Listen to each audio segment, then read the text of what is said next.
All right, so Dina, you had an amazing testimony this week, and just share a little bit about the background and what happened. Well, we first came to Reading and we moved into this apartment complex, and one particular neighbor in number 34 hated my guts from sight. She told her kids they weren't allowed to be around me or my children. She was extremely racist and wanted nothing to do with us. All last week at about 3 a.m. I would wake up and I would hear the words Lupus and the number 34. I kept saying, okay, this, it's impossible.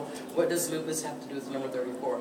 And I'd go back to sleep. Next night it happened again. And I'm like, God, you don't want me to go to number 34. That woman hates me. And again, the next night, 34 and lupus. I got up that morning. I walked over to her house. I knocked on her door. She opened the door and said, what do you want? And I said, does the word lupus mean anything to you? And she broke down into tears and said she was diagnosed with lupus.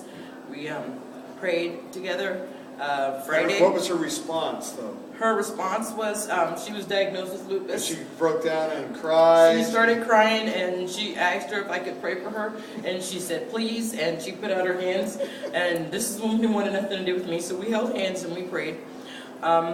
This Friday morning, she came running to my house after going to the doctor all day Thursday talking about, well, they just ran all kinds of tests on me and the doctors don't know what's wrong. And I go, what do you mean what's wrong? She goes, well, they can't find the lupus anywhere. I said, they can't find your lupus? And she goes, no, I can't find the lupus. I said, well, that's because you were just healed. And then so she gave me a hug, and now she wants my kids to come over to her house for a play date. And so that's my awesome. story. That is awesome. Now, how long have you been in fire starters? I've been in fire starters for 9 weeks. And you got healed in fire starters as well, didn't you? Yes, I did, actually. What happened to you? Well, I had carpal tunnel and I was not able to crochet for about 2 years. And I got some prayer, and I had a tingling sensation from the tips of my fingers. It went all the way up my shoulders to this side and all the way back down. And right now I have a bag of stuff in there that I've been making, and you crocheted your hat. Yeah, I made the hat too. And I make backpacks and scarves, and I've been giving them out to different people.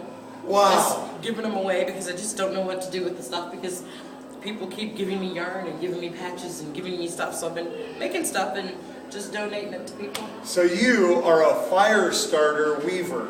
Yes, I am a fire starter, weaver, crocheter, happy lady, and all I can say is when God tells you to do something, do it, because if not, you're not going to sleep. You're going to wake up every night in the middle of the night, and you're going to keep hearing it until you get up and you act on it. So we just released the same kind of risk she took to overcome rejection and fear, even hatred, to reach out in the kindness and goodness of God, to be a fire starter in somebody's life. So bless you, and let's just go change the world together. Amen. Yes. All right.